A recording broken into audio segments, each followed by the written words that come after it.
Assalamu alaikum. I'm Ahmed Junaid and I welcome you today to another episode of Trade Talks, the PSW podcast.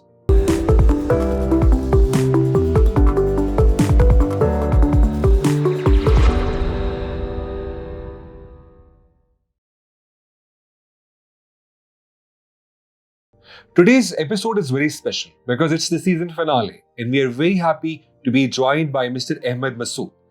He's the director of National Incubation Center, Islamabad, and is also the founder and CEO of Change Mechanics. Masood Saab has an extensive experience of working in advertising and branding for over 30 years, and he has been a mentor, teacher, and a businessman himself. So, sir, thank you very much for joining us today. Sir, I would like to take you back 3 decades. You started a startup at that time. Would you like to tell a little more about how the journey started? First of all बहुत शुक्रिया बुलाने का और मेरा ख्याल है it's a great thing that it's happening. मैंने अपना बिजनेस शुरू किया था 1990 में। इमीडिएटली आफ्टर आई ग्रेजुएटेड मैंने 1-1.5 महीना एक जॉब की और उसके बाद मैंने अपना बिजनेस शुरू कर दिया। मैंने अपनी डिग्री ही इसलिए की थी कि मैंने बिजनेस करना है। तो उस वक्त स्टार्टअप तो खैर नॉमेनक्लेचर में लफ्ज़ ही नहीं था, ना एंटरप्रेन्योरशिप था। तो मुझे ये मालूम था मैंने बिजनेस करनी है। तो मैंने अपने क्लास फेलोज से पूछा, मैंने कहा भाई कौन इंटरेस्टेड है मेरे साथ काम करने के लिए। मुख्तलिफ आइडियाज़ मुझे लोगों ने प्रेजेंट किए। एक पोल्ट्री फार्म था, एक रियल इस्टेट डेवलपर था जो बाद में बहुत ही कामयाब प्रोजेक्ट बना, और एक जो था वो प्राइवेट प्रोडक्शन कंपनी थी। तो पाकिस्तान के बिल्कुल शुरू के जो प्राइवेट प्रोडक्शन हाउसेज हैं उनमें से एक मैंने शुरू किया। बहुत कुछ सीखने को मिला, बहुत सारे तजर्बे हुए। उसके बाद कई सारे बिजनेसेस और लॉन्च किए, कुछ पिट गए, कुछ बहुत कामयाब हो गए अल्हम्दुलिल्लाह। So very interesting amazing journey. और इसीलिए फिर मैंने फुल टाइम ये डिसाइड किया कि मुझे जो बहुत सारी मुश्किलात हुई उनमें से कुछ ऐसी थी कि नंबर 1 तो इंटरनेट नहीं था, तो इंफॉर्मेशन की कोई ऐसी सिक्योर किस्म की कोई तरीका नहीं था कि आपको दुनिया के बारे में पता चले, किताबें पढ़ के पता लगता था। और दूसरा मुझे लगता था कि मेंटर्स नहीं हैं। तो ये जो 2 चीज़ें थी इनकी वजह से फिर मैंने अपना बिजनेस जब शुरू किया उसके मेरा ख्याल है 5-6 साल बाद ही मैंने मेंटरशिप भी शुरू कर दी और मैंने यूनिवर्सिटीज़ में स्टूडेंट्स को बिज़नेस के तरीके भी समझाना शुरू कर दिए। फिर आहिस्ता आहिस्ता मुझे मौका मिला तो मैं ऐसे प्लेटफॉर्म्स को, ऐसी एसोसिएशंस और ऑर्गेनाइजेशंस को मैंने ज्वाइन किया जहाँ ये थोड़ा फॉर्मलाइज हो गया। और इससे पहले कि आप अगला सवाल पूछें, इसमें एक चीज़ बड़ी अहम है कि मेंटरशिप जो होती है ना, ये एक टू वे ट्रैफिक होती है कि आप जब मेंटर करते हैं किसी को, आपको खुद भी बहुत कुछ सीखने को मिलता है। और मैं तो जितने भी लोग जिस मर्जी स्टेज पे हैं लाइफ के, अगर वो कोई इल्म अपना शेयर कर सकते हैं तो नॉलेज शेयर करने से बढ़ती है, घटती नहीं है। और प्लस ये जो इंटरेक्शंस हैं, हो सकता है आपके दिमाग में भी नए आइडियाज़ आएँ, नई अप्रोचेज़ आएँ और आपकी बिज़नेस बेहतर हो जाए। तो ये जो स्टार्टअप का पूरा मेरा सफ़र है, शुरू की मुश्किलात से ही बहुत सीखा, लेकिन उसके बाद जो लोगों को सिखाने का अमल शुरू हुआ उससे ही बहुत सीखा। तो आई थिंक कि मेरा जो इसका खुलासा मैं कहूँगा वो ये कि mentoring is a very important part of life. Business से बहुत सारे लोग इसलिए घबराते हैं, कहते हैं कि पैसे नहीं हैं, बिज़नेस कैसे करें। ज़्यादातर बिज़नेस के लिए शुरू में पैसे चाहिए नहीं होते, या उतने पैसे नहीं चाहिए होते जितना वो सोच रहे होते हैं। और अब तो इंटरनेट का दौर है, रिसर्च हो सकती है, बहुत सारी ऐसी फैसिलिटेशन मौजूद है कि आप मतलब इंफॉर्मेशन आपकी एट फिंगर टिप्स है। इवन आप ये PSW के अगर प्लेटफॉर्म पे चले जाएं तो there so much information available, आप नई अपॉर्चुनिटीज़ को डिस्कवर कर सकते हैं। तो मेरा ख्याल है कि अब एक बहुत डिफरेंट दौर है, और अगर इस वक्त लोग मेहनत नहीं कर रहे, इन चीज़ों के बारे में नॉलेज नहीं हासिल कर रहे, तो अपने साथ थोड़ी ज़्यादती भी कर रहे हैं। सर बहुत अच्छा आपने ये गाइड किया इसके ऊपर, मेंटरशिप के ऊपर भी, उस पे भी कि जिस तरह से बिजनेस के मौके पैदा किए गए हैं पाकिस्तान में। There are lot of opportunities now.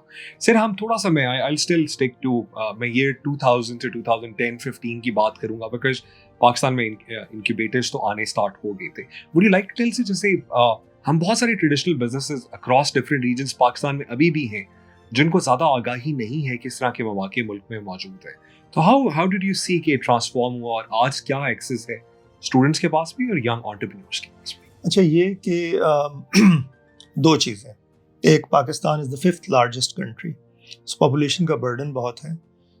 Literacy rate अभी भी अनफॉर्चुनेटली उतना नहीं है जितना होना चाहिए, और हमारी लेबर का एक बहुत बड़ा हिस्सा जो है वो अनस्किल्ड या सेमी स्किल्ड है। ये सब डेंजर फ्लैग्स हैं मुल्क के लिए। इस वक्त ऐसे प्लेटफॉर्म्स की अशद ज़रूरत है जो किसी किस्म का कारोबार का रास्ता सही तरीके से, ऑथेंटिक तरीके से, मतलब वो एक पॉन्जी स्कीम्स होती हैं वो नहीं, सिखा सकें लोगों को। तो इसमें काफ़ी सारी चीज़ें हुई भी, लेकिन मैं इसका आपको थोड़ा सा ऐसे जायज़ा लूँगा कि अमेरिका में पहला इंक्यूबेटर शायद 1952 में कायम हुआ। पाकिस्तान में पहला इंक्यूबेटर 2012 में, तकरीबन 60 साल बाद। तो एक 60 साल का गैप तो आ गया ना। तो ज़्यादातर इंक्यूबेटर्स जो पाकिस्तान में है वो चाहे वो इग्नाइट फंड के तहत इस वक्त 8 NICs चल रहे हैं, या पंजाब IT बोर्ड के हैं, या KPIT बोर्ड के प्लान 9 और दुर्शल हैं, लेकिन अभी बहुत सारी गुंजाइश है। मतलब अभी तक हमारे ट्रेड इंक्यूबेटर्स एज सच नहीं है जिनकी ज़रूरत है। तो हम जो इंक्यूबेशन सेंटर्स चला रहे हैं ये ज़्यादातर सॉफ्टवेयर, ICT, इस टेक्नोलॉजी पे फोकस कर रहे हैं, लेकिन इसके अलावा बेतहाशा अपॉर्चुनिटीज़ हैं। मतलब हमारी अपनी रीजनल और ग्लोबल ऐसी अपॉर्चुनिटीज़ मौजूद हैं जिसके ऊपर उस किस्म के इंक्यूबेटर्स की भी गुंजाइश मौजूद है। तो मेरा ख्याल है कि अभी काफ़ी काम होने वाला है, कुछ काम हो रहा है, और इससे बहुत अच्छी सक्सेस स्टोरीज भी आ रही हैं। लेकिन when you look at the population, when you look at the demand and when you look at the numbers that we are graduating, बहुत बड़ा गैप है। तो इसमें अभी बहुत ज़्यादा एफर्ट की ज़रूरत है। Most definitely. अहमद सर, जैसे आपने ये बात की कि ट्रेड इंक्यूबेटर्स और इस तरह के जो बाकी कॉन्सेप्ट्स भी हैं, आपने हम इंशाल्लाह will get into dive deep into ICT और सॉफ्टवेयर रिलेटेड और हम जो टेक रिलेटेड इंक्यूबेटर्स पे काम करें। आपको क्या लगता है सर, जिस तरह हम अपने पोटेंशियल की बात कर रहे थे, एजुकेशन, क्या हम वो मौके क्रिएट कर पा रहे हैं दूर दराज के इलाकों के बच्चों के लिए, खवातीन के लिए, कि हम वो भी अपने इस कंट्रीब्यूट कर सके पाकिस्तान की इकोनॉमी में? देखें, मुख्तलिफ इदारे मुख्तलिफ तरीके से इस मसले को हल करने की कोशिश कर रहे हैं। एक तो मतलब हमारी जो रीजन है ये बहुत पुराना तिजारती रूट है। मतलब Multan was one of the oldest. अगर आप वो इंडस सिविलाइजेशन देखें तो हमारी ट्रेड जो है वो इजिप्ट और पता नहीं किन किन मुल्कों से निशान मिलते हैं उस तहजीब के, हड़प्पा और मोहनजोदाड़ो के। सो ट्रेड तो यहाँ के ब्लड में है।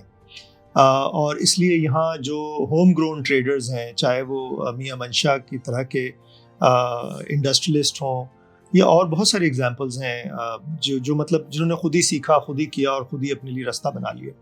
लेकिन मैं आपकी बात से मुत्तफिक हूँ कि इस वक्त ऑर्गेनाइज तरीके से भी सिखाने की ज़रूरत है, और उसमें भी बहुत सारी कोशिशें बहुत सारे इदारे कर रहे हैं, कुछ बैनुल-अक़वामी डोनर्स भी कर रहे हैं। मेरी पाकिस्तान सिंगल विंडो में बात हो रही थी, खुद भी ट्रेनिंग्स का सिलसिला कर रहे हैं, जिसमें स्पेशली इनका खदीजा एंटरप्रेन्योरशिप प्रोग्राम है, जिसमें जो ख़वातीन ऑलरेडी बिजनेस कर रही हैं उनको ये मौका देते हैं कि वो एक सिंगल जगह पे आकर सीखें, और उनको एक्सेस देते हैं और अपॉर्चुनिटीज़ के बारे में ट्रेन करते हैं। सो मेरा अपना ये ख्याल है कि ये सब बहुत अच्छे इनिशिएटिव्स हैं। इन इनिशिएटिव्स के लेसन्स को लेके हमें स्केल करना चाहिए कि भाई अभी अगर हम एक ट्रेनिंग करते हैं तो लेट्स से 30 या 40 लोग शेयर कर रहे हैं उसको।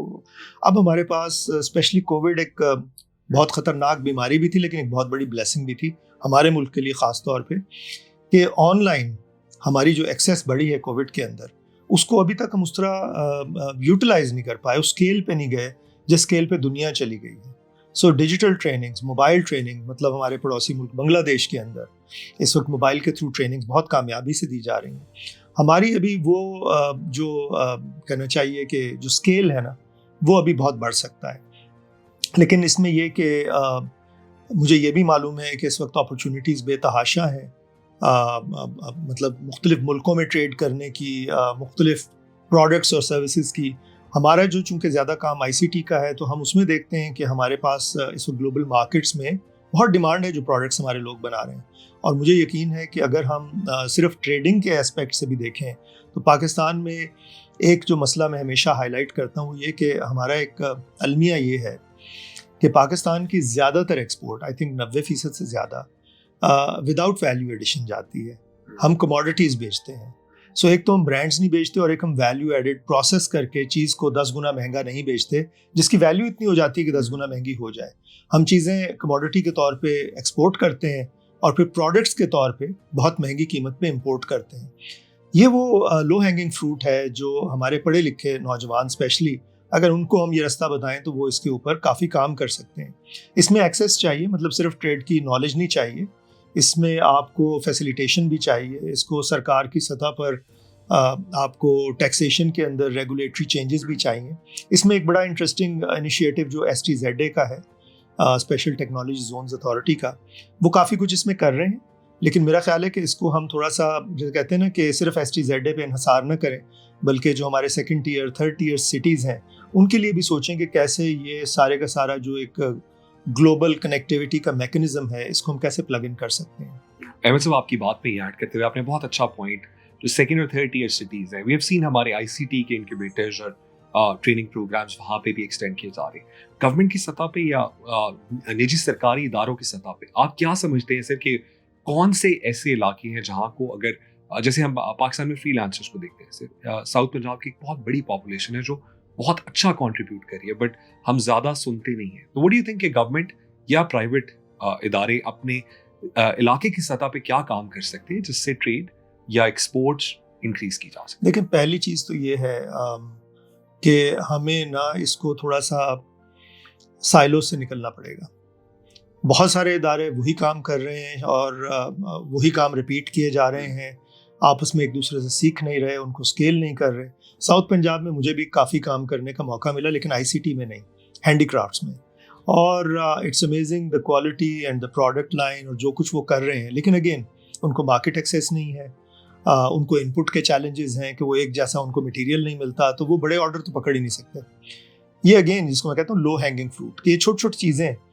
देखिए हैंडमेड की बाहर जो इज्जत है दुनिया भर में, पाकिस्तान में नहीं, बाहर तो बहुत इज्जत है। सो वो उसको हम कैपिटलाइज नहीं कर पाते। और मुझे लगता है कि ICT जो है ना वो ग्रेट लेवलर बन सकता है, जिसमें मैं लेट्स से कि एक अच्छी यूनिवर्सिटी फ़र्ज़ करें इंडस्ट्री अलम्स के बच्चों को लूँ और उनको कहूँ कि भाई आप जो है मार्केटिंग साइड संभालें इसकी।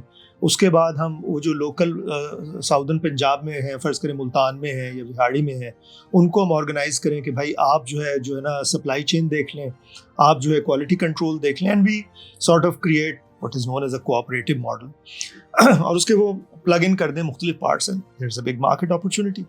फ्रीलांसर्स के लिए भी बहुत अपॉर्चुनिटी है। और साउथ पंजाब से हट के मैं पहले आपको यहाँ की एग्जांपल दूँ।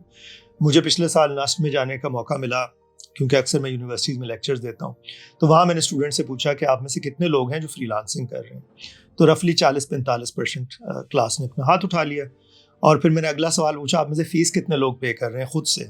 तो उन बच्चों में से ज़्यादातर ने अपने हाथ उठाए रखे। सो कितनी बड़ी ट्रांसफॉर्मेटिव चेंज है कि एक ख़ानदान है, उसमें 3 बच्चों ने यूनिवर्सिटी में पढ़ना है, उनमें से 2 बच्चे अपना खर्चा खुद उठा सकते हैं, राइट? तो ये वो चीज़ें हैं जो हमें अक्रॉस द बोर्ड इनको ना सिर्फ पॉपुलराइज करना चाहिए, बल्कि इसके रोल मॉडल्स लोगों तक पहुंचाने चाहिए। इनके मसले भी बहुत सारे हैं। इंटरनेट एक बहुत बड़ा मसला है इनका, पेमेंट पोर्टल्स एक बहुत बड़ा मसला है इनका, इस वक्त काम पकड़ना बहुत बड़ा मसला है। इन मसाइल के लिए probably at a organizational level, I'm not saying government level, लेकिन at an organizational level इतनी वैल्यू है कि ऑर्गेनाइजेशंस इसमें बीच में आके इस गैप को प्लग इन करें और ख़ुद भी पैसे कमाएं और उन लोगों को भी कमाने दें, राइट? हमारा थोड़ा सा एक जो प्रॉब्लम हो जाता है कि इस किस्म की अपॉर्चुनिटीज़ एक तो हम कोशिश करते हैं कि लोगों तक शेयर ना करें, और थोड़ा सा एक्सप्लॉयटेटिव मॉडल बन जाता है। मैं ऐसी कंपनियाँ जानता हूँ जो आगे बहुत थोड़े पैसे देती हैं और काम बहुत अच्छे उस पर करती हैं। I think fair distribution of money is a very important concept, जिसके थ्रू आप लोगों को एम्पावर करते हैं, उनको मौका मिलता है कि वो और लोगों को इंस्पायर करें और पूरा जो है ना गांव और शहर अपलिफ्ट हो जाए।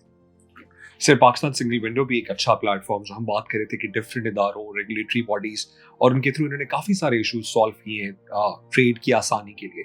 अहमद साहब, एक बहुत बड़ा कंसर्न इन टर्म्स ऑफ मैं रेगुलेशन पे ज़रूर बात करने की आपको रिक्वेस्ट करूंगा कि गवर्नमेंट की बहुत सारे लोग एक कॉन्सेप्ट और आइडियाज़ के साथ आते हैं, उनको ये नहीं मालूम होता कि कितने ज़्यादा गवर्नमेंट रेगुलेशन इसके अंदर आप इम्प्लीमेंट करनी पड़ती है। Sir, how do you think as ICT enablers and helping people do business, how can we मतलब हम अपने इदारों को कैसे कन्विंस कर सकते हैं कि लिटिगेशंस को, रेगुलेटरी फ्रेमवर्क को थोड़ा सा आसान करें? अच्छा, इसका जो 2 लेवल पे जवाब है। एक तो ये कि ग्लोबली ये बात प्रूवन है कि रेगुलेशंस जितने आसान हो जाएंगे, जितने ट्रांसपेरेंट हो जाएंगे, तो उतनी ज़्यादा तरक्की होगी। पाकिस्तान में गवर्नमेंट काफ़ी अरसे से कोशिश कर रही है चीज़ों को सीधा करने की, और इसमें पाकिस्तान सिंगल विंडो बज़ाते खुद एक बहुत अच्छी एग्जांपल है कि देखें कितनी सारी ट्रांसपेरेंसी आ गई है, कितनी सारी ईज़ आ गई है, स्पेशली अगर आप ग्लोबल लेवल पे ट्रेड कर रहे हैं। कि आप ट्रैक भी कर सकते हैं, आपको डॉक्यूमेंटेशन भी पता लग रही है। और सिंगल विंडो पे सबसे बड़ी फ़ायदा ये ना कि अगर आप कोई मेडिकल के उसमें काम कर रहे हैं तो वो ड्रैप के साथ भी आपको थोड़ी बहुत इंटीग्रेशन मिल रही है। कोई आप सब्जी फल इंपोर्ट एक्सपोर्ट कर रहे हो तो आपको हॉर्टिकल्चर के लाइसेंसिंग के बारे में इंफॉर्मेशन मिल रही है।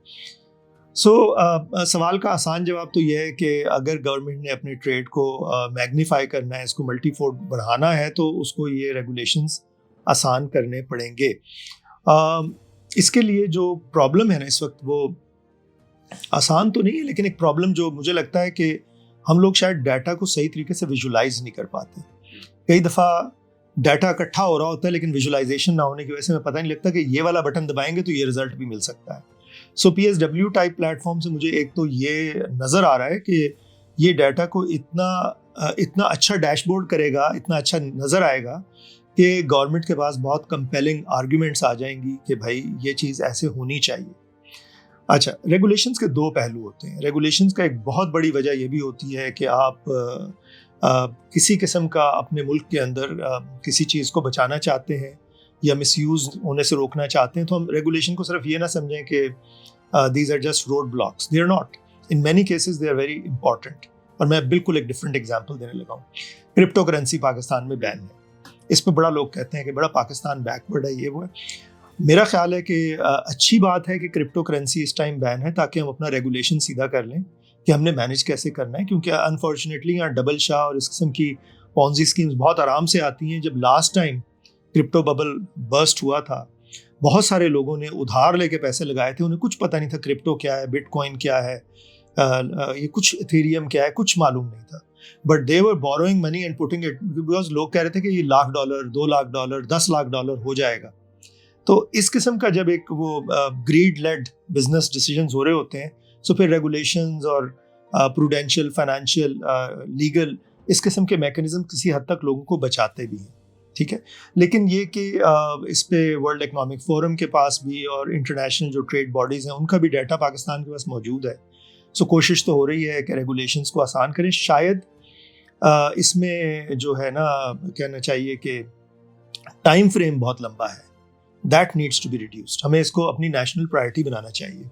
अहमद साहब, आपने you've been a mentor, teacher, trainer for decades, माशाल्लाह. सिर्फ फाउंडर्स इंस्टीट्यूट का जो आपका एक्सपीरियंस है leading it in Pakistan, and would you like to tell a little more about it?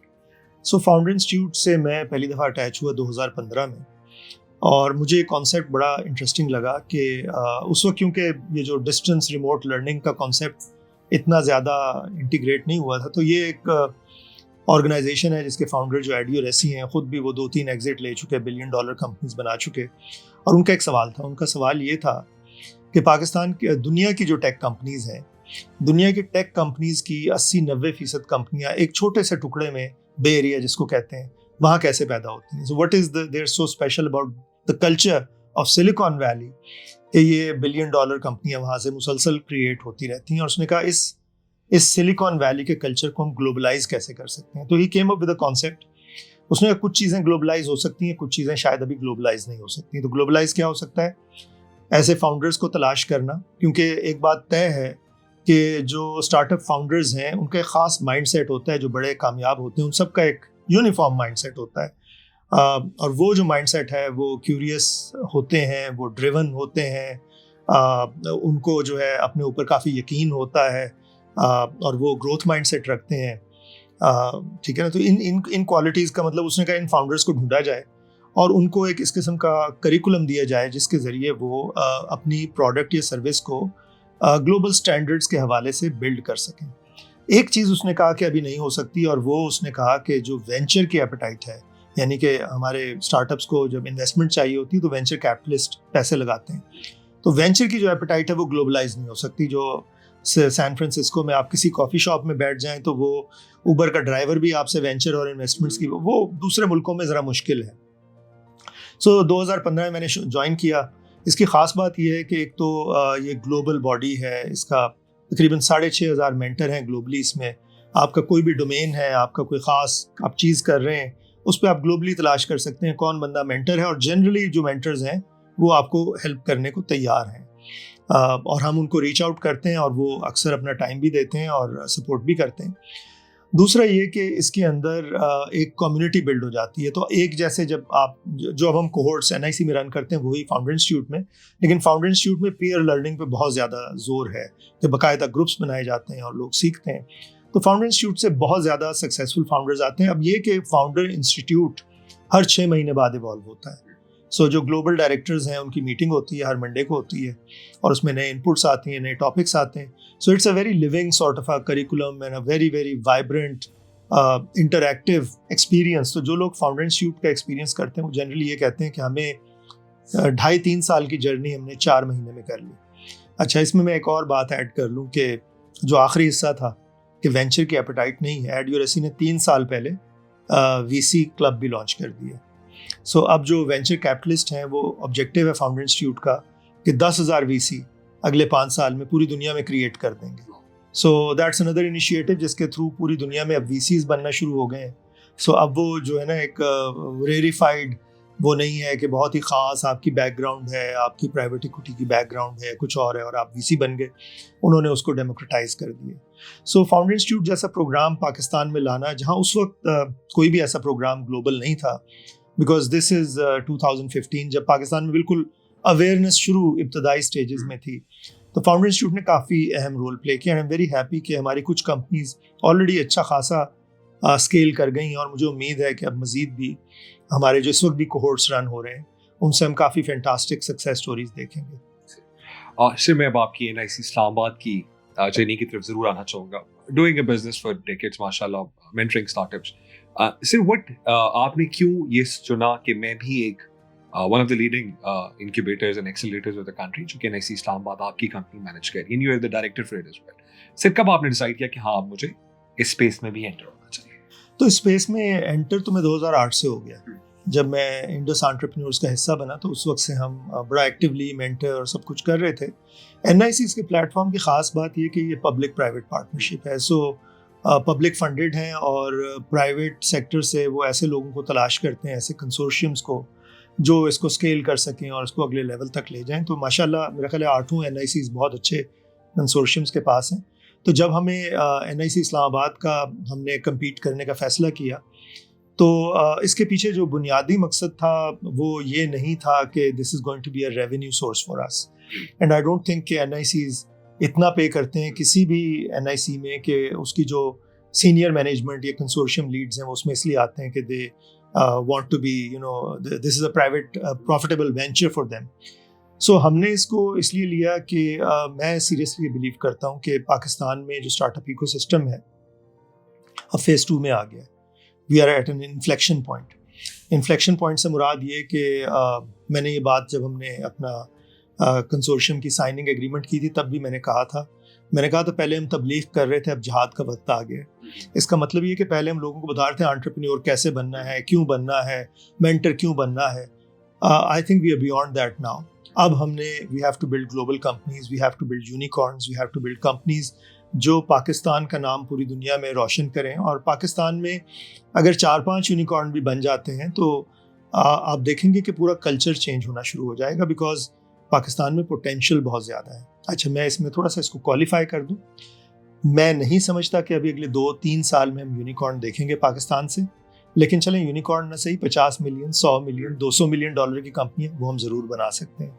और मुझे बिल्कुल उम्मीद है कि इंशाल्लाह सारे एनआईसीज मिलकर ऐसी कई कंपनियां पाकिस्तान में क्रिएट करेंगे और उनके नतीजे में हम देखेंगे कि स्टार्टअप रेवोल्यूशन जो है ना वो अपने फेज़ 2 में दाखिल हो जाएगी इंशाल्लाह से।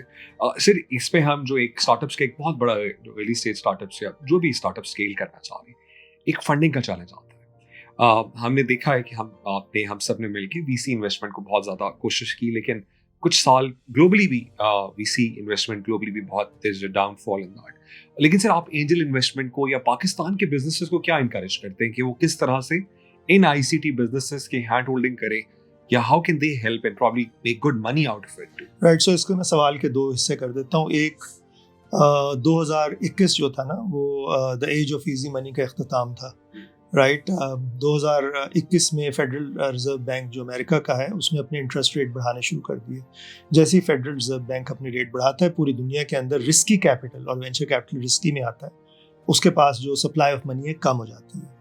अच्छा, कोविड की वजह से जो सिलिकॉन वैली के वीसीज थे वो ग्लोबलाइज हो गए थे। उससे पहले वो कहते थे सैन फ्रांसिस्को बे एरिया से बाहर हम इतने इंटरेस्टेड नहीं हैं। सो बिकॉज ऑफ कोविड वो सैन फ्रांसिस्को वाला भी जूम पे बात कर रहा है और पाकिस्तान वाला भी जूम पे बात कर रहा है, तो they became more used to it. तो एक तो पैसे उस वजह से कम हुए। पाकिस्तान में इकोसिस्टम जब अपने हे डेज में भी गया तो 410-415 मिलियन डॉलर तक गया। That's the total money that we raised in a year. और उससे अगले साल शायद 380 मिलियन हमने रेज किया। That's not a lot of money. और इसमें मेन प्रॉब्लम क्या है कि हमारा लोकल इन्वेस्टर नहीं है, लोकल इन्वेस्टर ना होने के बराबर है।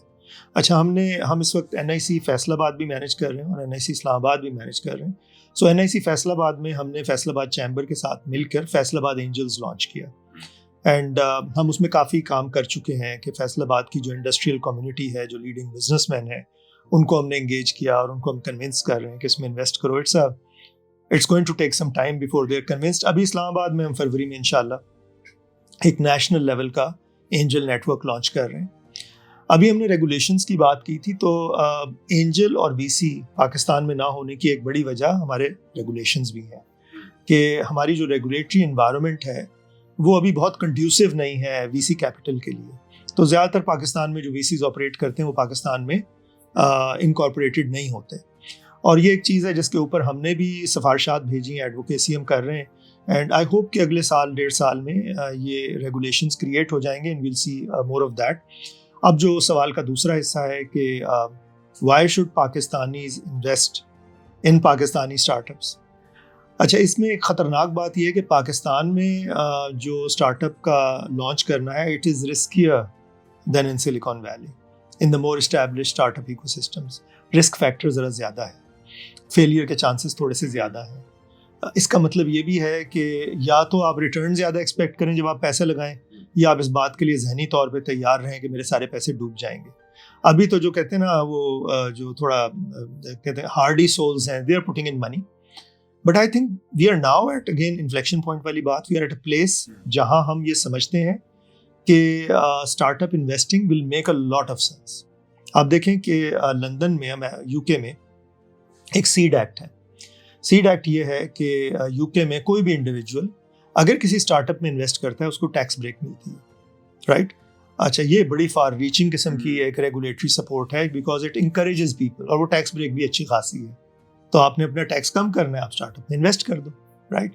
इस किस्म के इनिशिएटिव्स हमें लाने पड़ेंगे बिकॉज अल्टीमेटली स्टार्टअप इन्वेस्टिंग कोई एग्जैक्ट साइंस नहीं है and it is riskier, right? 70% startups do fail. तो इसके लिए आपको लोगों को थोड़ा जिस कहते हैं ना कि करना पड़ेगा। अच्छा, मैं खुद भी इन्वेस्ट करता हूँ, मैं अब तक 4-5 स्टार्टअप्स में इन्वेस्ट कर चुका हूँ और उसमें से 3 बैठ भी चुके हैं। तो लेकिन मैं आई एम वेरी होपफुल। मुझे ये नज़र आ रहा है कि अब हम जब स्टार्टअप इन्वेस्टिंग करेंगे तो आगे हमें इसमें मल्टीपल्स बहुत बेहतर मिलना शुरू हो जाएंगे। उसमें NICs का बड़ा रोल है बिकॉज मेरा ख्याल है NICs पे जो डील फ्लो है वो आम मार्केट की डील फ्लो से बेहतर है। So and we are also organized. So अगर हम NICs के थ्रू ही डील फ्लो को रेगुलेट कर लें तो हम लोकल इन्वेस्टर्स को एक अच्छी चीज़ दिखा सकते हैं। अभी इग्नाइट ने सारे NICs को मैंडेट भी कर दिया है। हम ऑलरेडी इन्वेस्टर एजुकेशन और इन्वेस्टमेंट एजुकेशन, एक तरफ हम इन्वेस्टर रेडीनेस वर्कशॉप्स कराते हैं, स्टार्टअप्स को सिखाते हैं, और ये हमने पब्लिक किया है, कोई भी आके सीख सकता है कि आपने अगर स्टार्टअप के लिए इन्वेस्टमेंट रेज करनी है तो आप कैसे अपने आप को तैयार करें और वैल्यूएशंस कैसे होती हैं, द बेसिक्स। जो डीप डाइव है वो तो जाहिर बात है अपने स्टार्टअप्स के लिए करते हैं। और इसी तरह हमने इन्वेस्टर रेडीनेस भी शुरू कर दी है कि अगर आप एंजल इन्वेस्टमेंट करना चाहते हैं सो हम उसके ऊपर आपको सिखाते हैं। NIC इस्लामाबाद के पेज पे हमारी पोस्ट लगती हैं। हमारी परसों भी एक पॉडकास्ट हुई और हमारा एक पब्लिक इवेंट भी होने वाला है अगले हफ्ते। सर मैं एक आखिरी सवाल, उसके बाद मैं PSW के एक रोल के बारे में ज़रूर बात करना चाहूँगा। Sir, how do you think Pakistani diaspora, what role do you expect? एक बहुत बड़ी एक्सपेक्टेशन हमसे की जाती है कि पाकिस्तान में चीज़ों को बेहतर किया जाए, पर हम उनसे क्या एक एक्सपेक्टेशन रख सकते हैं कि वो मुल्क की बेहतरी में क्या रोल प्ले कर सकते हैं, इस यूथ को मोबिलाइज करने में? आप कोई मैसेज देना चाहेंगे? पाकिस्तानी डायस्पोरा को पाकिस्तान को इसलिए सपोर्ट नहीं करना चाहिए कि सिर्फ पैट्रियोटिक रीजंस हैं या चैरिटेबल रीजंस हैं, इसलिए करना चाहिए कि it makes a lot of business sense. ठीक है, there are business opportunities here. और आप ये देख लें कि जब ये तालिबान और काबुल रजीम में कारज़ाई रिजीम की बिल्कुल ज़बरदस्त लड़ाई चल रही थी उस टाइम। एक कैनेडियन कंपनी दूर दराज अफ़गानिस्तान के इलाके में माइनिंग कर रही थी, और उसके सीईओ का मैंने इंटरव्यू पढ़ा। उसने कहा जी हाई रिस्क हाई रिटर्न, और वो दोनों पार्टियों को खुश रख रहा था, तालिबान को भी और उनको भी, दोनों को ही had made them sort of stakeholders in their progress. तो सिर्फ इस बात से डर जाना कि ये मुश्किल हो जाएगा। Pakistan is a land of opportunities. यहाँ पे मतलब बहुत ज़्यादा अपॉर्चुनिटीज़ और बहुत सारे एरियाज़ में अपॉर्चुनिटीज़ हैं। हमारी सबसे बड़ी बात जो कि एक प्रॉब्लम भी और एक अपॉर्चुनिटी भी, वो हमारा यूथ बल्ज है कि हमारे यूथ में अगर इन्वेस्ट किया जाए बहुत अच्छा डिविडेंड है। अभी मुझे मौका मिला, कराची मैंने कॉन्फ्रेंस अटेंड की, और उसके अंदर की नोट स्पीकर जो अमेरिका में $1 बिलियन कंपनी बना चुका, उसने ये बात की कि पाकिस्तान में जो आईटी टैलेंट है वो आउटलायर्स हैं, एक्सेप्शनल है, और दुनिया भर की कंपनीज का सबसे बड़ा पेन पॉइंट इस किस्म के इंजीनियर्स है। So that's by itself a very good एक आपके पास है। ऐसी बहुत सारी अपॉर्चुनिटीज़ हैं। तो पाकिस्तान को बाहर से बैठ के सिर्फ एक्सपेक्टेशन रखना या सिर्फ क्रिटिसाइज़ करना is not good enough. Pakistan के स्टेक होल्डर्स हैं, क्योंकि ये पाकिस्तानी हैं, तो they should sort of find out which opportunities they would like to be connected to. NIC इस वक्त बहुत एक्टिवली इंगेज कर रहा है डायस्पोरा को, और उनमें से हम दो उनसे रिक्वेस्टें करते हैं। एक हम उनसे करते हैं कि भाई आपके पास जो एक्सपर्टीज़ है आए मेंटर करें, हमें ग्लोबल मार्केट्स में एक्सेस दें हमारे स्टार्टअप्स को, and we are connected with a lot of people जो बहुत विलिंगली ये काम करना चाहते हैं। और दूसरा, अब जब हम एंजल इन्वेस्टमेंट ये नेटवर्क लॉन्च करेंगे, आई वुड एक्सपेक्ट कि they would like to invest here as well, और उसमें भी हम उनमें से जो ऑलरेडी एंजल इन्वेस्टर्स हैं और वहाँ यूएस में इन्वेस्ट कर रहे हैं, यूरोप में इन्वेस्ट कर रहे हैं, हम ये एक्सपेक्ट करेंगे कि वो हमारे सिस्टम्स को भी बेहतर करने में हेल्प करेंगे। तो आई थिंक जैसे मैंने कहा कि there is a business case, and I would invite them to come and invest because there is business. Sir NICs के प्लेटफॉर्म बहुत अच्छे हैं, इनेबल कर रहे हैं हमारे स्टार्टअप्स को लोकली और इंटरनेशनली स्केल करने के लिए। पीएसडब्ल्यू एक बहुत अच्छी गवर्नमेंट की काविश है। सर आप उसके बारे में क्या सोचते हैं, और ताजरों को कैसे इसमें हेल्प मिल रही है, और स्टार्टअप्स भी और बाकी लोकल बिजनेसेस भी कैसे इनकी सर्विसेज को यूटिलाइज कर सकते हैं? देखें, पीएसडब्ल्यू जो है सिंगल विंडो का कॉन्सेप्ट तो बहुत पुराना है। हम कोई 30 साल से सिंगल विंडो सुन रहे हैं, कभी इधर बन रही कभी उधर बन रही, और असल में सिंगल विंडो भी हर इदारा चाहता है कि अपनी एक सिंगल विंडो बना लें। तो आई थिंक पीएसडब्ल्यू इस हिसाब से एक मुनफरिद इदारा है कि ट्रेड से रिलेटेड जितने भी इदारे हैं वो इस सिंगल विंडो के अंदर इंटीग्रेट हो गए हैं। सो अगर आपने कुछ एक्सपोर्ट करना है या इम्पोर्ट करना है, तो इस बात से लेकर के शिपिंग मूवमेंट क्या है, कंटेनर्स वगैरह सारी इंफॉर्मेशन, टैक्सेस कौन से लग रहे हैं, कस्टम कैसे है, उसके अलावा आपको इतनी सारी इंफॉर्मेशन मिलती है और इतनी सारी फैसिलिटेशन मिलती है कि सर्टिफिकेशंस, लाइसेंसेस, सारी की सारी चीज़ें, तकरीबन सारी की सारी चीज़ें इस एक प्लेटफॉर्म पे हो रही हैं। और मुझे मालूम है कि इस वक्त पीएसडब्ल्यू की जो सीनियर मैनेजमेंट से मेरी गुफ्तगू हो रही थी, वो और भी बहुत सारी चीज़ें इसमें इंटीग्रेट करना चाह रहे हैं।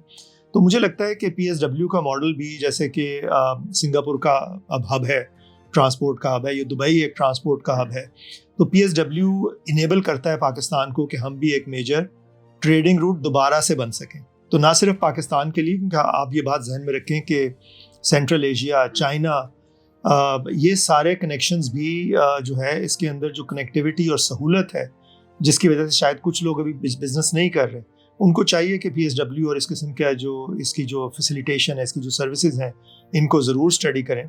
इस वक्त चाइना का भी एक मेजर रूट पाकिस्तान के थ्रू यूरोप वगैरह के लिए बनने जा रहा है। तो पाकिस्तानी ताजर भी और चाइनीज़ ताजर भी, उनको भी समझना चाहिए कि वो इसको कैसे इंटीग्रेट कर सकते हैं, कैसे यूटिलाइज़ कर सकते हैं। और अगर कोई ऐसी चीज़ है जो लोग समझते हैं इसमें होनी चाहिए लेकिन नहीं है, तो वो इसका फीडबैक मैकेनिज्म यूज़ करें। This is one of those rare government bodies जो बहुत तवज्जो से सुन भी रही है और साथ बहुत तेज़ी से चीज़ें इम्प्लीमेंट भी कर रही है। सो मेरा ख्याल है पाकिस्तान का जब हम बात करते हैं कि there is a case, business case for Pakistan, it is institutions like PSW that are creating that business case, that are connecting those dots and creating a global road map जिसके अंदर पाकिस्तानी ताजिर जो हैं वो ग्लोबल ट्रेड में एक खातिर खा मकाम हासिल कर सकते हैं। मसूद साहब, आपका बहुत शुक्रिया कि आपने अपने कीमती वक्त में से टाइम निकाला to join us today on the season finale of trade talks by PSW. Sir thank you. नाज़रीन, आपका ये बहुत शुक्रिया कि आप थ्रू आउट इस सीरीज हमारे साथ कनेक्टेड रहे, और हमने ट्रेड टॉक के थ्रू कोशिश की है कि जो सवाल आप हमसे पूछते हैं उन सब का जवाब इन सीरीज के थ्रू हम आपको प्रोवाइड कर सके। ना सिर्फ इन सवालात बल्कि different opportunities of working in Pakistan और कैसे आप अपने कारोबार को इंटरनेशनली स्केल कर सकते हैं। Please stay connected with us. हम जल्द इंशाल्लाह थर्ड सीजन के साथ वापस आएंगे, और जाते जाते मैं आपको जरूर बोलूंगा कि आप पाकिस्तान सिंगल विंडो के यूट्यूब चैनल को सब्सक्राइब करें और बाकी सोशल मीडिया चैनल्स को फॉलो करें। आपके वक्त का बहुत शुक्रिया।